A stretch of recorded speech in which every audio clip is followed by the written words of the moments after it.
Hello and welcome back to Abhyudaya classes UP. आज के इस वीडियो में हम चुंबक टॉपिक का लेसन प्लान डिस्कस करने वाले हैं। जैसा कि अपने पिछले वीडियो में हमने फिजिकल साइंस का लेसन प्लान जिसका टॉपिक था उष्मा, उसके पहले कार्य, फिर ऊर्जा, विद्युत धारा, इन सारे टॉपिक का लेसन प्लान हमने डिस्कस किया हुआ था। तो चलिए देखते हैं आज का हमारा लेसन प्लान। ये है हमारा पाठ्य योजना संख्या 12वें नंबर का। ऑलरेडी हमने 11 पाठ्य योजनाओं पर चर्चा कर लिया हुआ है फिजिकल साइंस का। सिर्फ 12 ही नहीं, इसके अतिरिक्त हमने ऑलरेडी 30 लेसन प्लान डिस्कस कर लिया हुआ है, चाहे फिजिकल साइंस हो या बायोलॉजिकल साइंस। और अदर्स भी सब्जेक्ट्स हैं हमारे, जैसे कि सामाजिक विज्ञान है, उसमें भी हमने हिस्ट्री, सिविक्स वगैरह जो भी हमारा सब्जेक्ट है, हर एक सब्जेक्ट का लेसन प्लान डिस्कस किया हुआ है। 30 से अधिक ही लेसन प्लान आपको चैनल पर मिल जाएगा। अगर आपको उसकी आवश्यकता होती है तो प्लीज़ एक बार से आप चैनल पर चेक कर सकते हैं। प्लेलिस्ट भी तैयार है हर एक सब्जेक्ट का, आप वहाँ से भी जाकर देख सकते हो और मैं लिंक दे दूँगी, आपको ज़रूरत पड़ती है तो वहाँ से भी चेक कर सकते हैं। ठीक है, चलिए देखते हैं। छात्राध्यापिका का नाम या छात्राध्यापक का नाम, प्रशिक्षण केंद्र, दिनांक, कक्षा, वर्ग, विषय, उपविषय, चक्र, अवधि। ये सारे कार्य करने के बाद आते हैं हम सीधा आज के हमारे प्रकरण पर, जो है चुंबक। ओके, प्रकरण के बाद सामान्य उद्देश्य लिखते हैं। सामान्य उद्देश्य में कुल हम 7-8 पॉइंट्स लिखते हैं, जैसा कि ऑलरेडी हमने इस पर चर्चा किया हुआ है, या पूर्ववत लिखते हुए आगे बढ़ेंगे। तो आपका अगर 1 से 5 के अंदर ये लेसन प्लान आप लिख रहे हो ये टॉपिक का, तो वहाँ पे आप सामान्य उद्देश्य ये कुल पॉइंट्स लिखेंगे, अन्यथा पूर्ववत लिखते हुए आगे बढ़ेंगे। ठीक है, सामान्य उद्देश्य के बाद आगे बढ़ते हैं हम अनुदेशनात्मक उद्देश्य पर। अनुदेशनात्मक उद्देश्य में पहला जो है लिखेंगे ज्ञानात्मक उद्देश्य। ज्ञानात्मक उद्देश्य में लिखेंगे कि छात्र चुंबक के बारे में प्रत्यास्मरण कर सकेंगे। फिर आता है बोधात्मक उद्देश्य, जिसमें लिखते हैं कि छात्र चुंबक की व्याख्या कर सकेंगे। और फिर बोधात्मक के बाद लिखते हैं क्रियात्मक उद्देश्य, जिसमें लिखेंगे कि छात्र चुंबक का प्रयोग दैनिक जीवन में कर सकेंगे। ये हो गया हमारा विशिष्ट उद्देश्य। इसके बाद सहायक सामग्री लिखते हैं, जिसमें लिखेंगे कील, चुंबक आदि, जो भी चीज़ें आप यूज़ करेंगे चुंबक टॉपिक पढ़ाते समय, वो सारी चीज़ें यहाँ पे आप सहायक सामग्री के रूप में लिखते हैं। ओके, शिक्षण विधियाँ लिखेंगे, प्रश्नीकरण विधि, व्याख्यान विधि और प्रयोग प्रदर्शन विधि। शिक्षण विधियाँ लिखने के बाद पूर्व ज्ञान लिखते हैं, जिसमें लिखेंगे कि छात्र चुंबक के बारे में सामान्य जानकारी रखते हैं। और पूर्व ज्ञान के बाद आते हैं हम प्रस्तावना के प्रश्न पर। प्रस्तावना के प्रश्न में पहला क्वेश्चन लिखेंगे, बच्चों कील दिखाते हुए, आप कील सहायक सामग्री के रूप में यूज़ कर रहे हैं तो वो दिखाते हुए पूछेंगे छात्रों से क्वेश्चन कि बच्चों यह क्या है, तो छात्र बताएंगे कि यह कील है। फिर दूसरा प्रश्न करेंगे कि यह किससे बना है, कील किस धातु से बना है, तो कील जो है लोहे की बनी है। हाँ, एक चीज़ और आपको बता दें कि जो पिछला वीडियो हमने धातु का भी डिस्कस किया था, धातु टॉपिक का लेसन प्लान, तो अगर आपको उस टॉपिक का लेसन प्लान चाहिए तो वो आप देख लीजिएगा, चैनल पर ऑलरेडी आपको मिल जाएगा। ठीक है, तीसरा है लोहे को कौन सी धातु आकर्षित करती है, तो लोहे को चुंबक आकर्षित करता है। और फिर समस्यात्मक प्रश्न पूछेंगे कि चुंबक से आप क्या समझते हैं। यहाँ पे छात्र मौन हो जाएंगे, हम समस्यात्मक लिखकर आगे बढ़ेंगे अपने उद्देश्य कथन पर। अब उद्देश्य कथन में लिखेंगे कि आज हम लोग चुंबक के बारे में अध्ययन करेंगे। ये हो गया उद्देश्य कथन। फिर अनुदेशनात्मक प्रक्रिया लिखते हैं, जिसमें लिखते हैं कि प्रस्तुत अनुदेशनात्मक प्रक्रिया को 3 शिक्षण बिंदुओं में प्रस्तुत किया गया है, जो क्रमशः चुंबक, चुंबक के प्रकार व चुंबक के गुण हैं। ये हो गया अनुदेशनात्मक प्रक्रिया हमारा। अब इसके बाद प्रस्तुतिकरण की ओर चलते हैं। प्रस्तुतिकरण में पहला टॉपिक हमारा, पहला शिक्षण बिंदु है चुंबक। पहला शिक्षण बिंदु लिखेंगे चुंबक। हाँ, एक चीज़ और आपको बता दें कि जो अगला हमारा टॉपिक होगा लेसन प्लान का, वह होगा लेंस पर।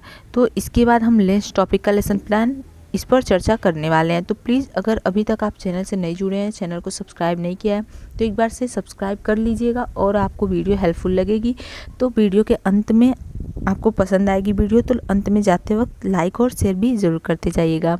ओके, और हाँ, किसी भी टॉपिक का लेसन प्लान चाहिए तो आप कमेंट बॉक्स में बता सकते हैं, मैं कोशिश करूँगी एक बार चेक करके आपका जो भी लेसन प्लान का टॉपिक है वो आपको प्रोवाइड करवा सकूँ।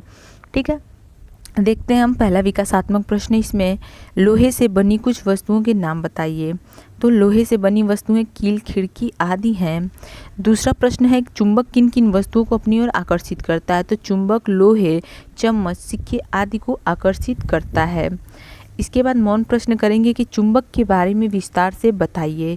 यहाँ पे छात्र जो है मौन हो जाएंगे और हम आगे बढ़ेंगे स्पष्टीकरण पर। हमारे स्पष्टीकरण में लिखेंगे कि ऐसे पदार्थ जो लोहे से बनी वस्तुओं को अपनी ओर आकर्षित करते हैं चुंबकीय पदार्थ कहलाते हैं तथा इन चुंबकीय पदार्थों से ही चुंबक का निर्माण किया जाता है। चुंबक को अंग्रेजी में मैग्नेट कहते हैं। ये सारी चीज़ें आप स्पष्टीकरण में लिख देंगे, साथ में श्यामपट्ट कार्य भी करते चलेंगे। जैसे देख सकते हैं आप यहाँ पे श्यामपट्ट कार्य किया हुआ है। श्यामपट्ट कार्य में आप जो भी चीज़ें टीचिंग के दौरान छात्रों को ब्लैक बोर्ड पर लिखकर समझाते हैं, बताते हैं, वही सारी चीज़ें यहाँ पे आप लिख देते हैं श्यामपट्ट कार्य वाले बॉक्स में। ठीक है। दूसरा लिखेंगे शिक्षण बिंदु चुंबक के प्रकार। ये हमारा दूसरा शिक्षण बिंदु है। इसमें पहला क्वेश्चन लिखेंगे चुंबक क्या है। चुंबक वह पदार्थ है जो लौह पदार्थों को आकर्षित करता है। छात्र छात्रा प्रत्याशित उत्तर में उत्तर लिखेंगे। फिर दूसरा क्वेश्चन करेंगे कि चुंबक को अंग्रेजी में क्या कहते हैं, तो चुंबक को अंग्रेजी में मैग्नेट कहते हैं। फिर मौन प्रश्न लिखेंगे कि चुंबक कितने प्रकार के होते हैं और यहाँ पे छात्र हो जाएंगे मौन। हम छात्र मौन लिख के स्पष्टीकरण की ओर बढ़ेंगे। स्पष्टीकरण में लिखते हैं चुंबक दो प्रकार के होते हैं, पहला प्राकृतिक चुंबक, दूसरा कृत्रिम चुंबक। अब कृत्रिम चुंबक निम्न प्रकार के होते हैं। पहला है इसमें नाल चुंबक, दूसरा दंड चुंबक और तीसरा चुंबकीय सुई। तो अब कृत्रिम चुंबक के प्रकार बताएंगे। पहला नाल चुंबक, इसमें लिखेंगे यह बनावट में अंग्रेजी के अक्षर यू के आकार का होता है। दूसरा लिखेंगे दंड चुंबक, इसमें लिखेंगे यह आकार में आयताकार तथा बेलनाकार होता है। उसके बाद लिखेंगे चुंबकीय सुई, जिसमें लिखते हैं कि सुई के आकार का होने के कारण इसे चुंबकीय सुई कहते हैं। ये तो हो गया दूसरे शिक्षण बिंदु का स्पष्टीकरण हमारा। यहाँ पे चुंबक के प्रकार लिख देंगे प्राकृतिक चुंबक और कृत्रिम चुंबक। आप चाहें तो यहाँ पे कृत्रिम चुंबक के भी निम्न प्रकार तीनों यहाँ पे बता देंगे फ्लो चार्ट की तरह। ठीक है, इतना क्लियर है। आगे बढ़ते हैं हम तीसरे शिक्षण बिंदु पर, जो है चुंबक के गुण। इसमें पहला विकासात्मक प्रश्न लिखेंगे कि कृत्रिम चुंबक कितने प्रकार के होते हैं, तो मुख्यतः 4 प्रकार के होते हैं। फिर दूसरा लिखेंगे नाल चुंबक की आकृति कैसी होती है, तो नाल चुंबक की आकृति यूं आकार की होती है। और फिर मौन प्रश्न लिखेंगे कि चुंबक के कौन कौन से गुण होते हैं। यहाँ पे छात्र मौन लिख के आगे लिखेंगे स्पष्टीकरण हमारा। यहाँ पे जो PDF है थोड़ा सा ये थोड़ा सा वो हो गया है, ब्लर आपको दिखेगा अगर, तो आप कोशिश करेंगे, पूरा प्रयास करेंगे कि आवाज़ सुन के वॉइस के माध्यम से आप लिख लें। ठीक है। स्पष्टीकरण में लिखेंगे चुंबक के निम्नलिखित गुण होते हैं। पहला, चुंबक केवल चुंबकीय पदार्थ को अपनी तरफ आकर्षित करता है। दूसरा, चुंबक के सिरों पर आकर्षण बल सबसे अधिक होता है।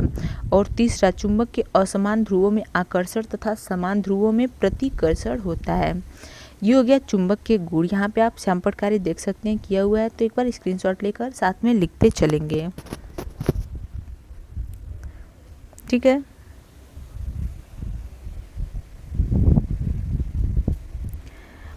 इतना क्लियर है।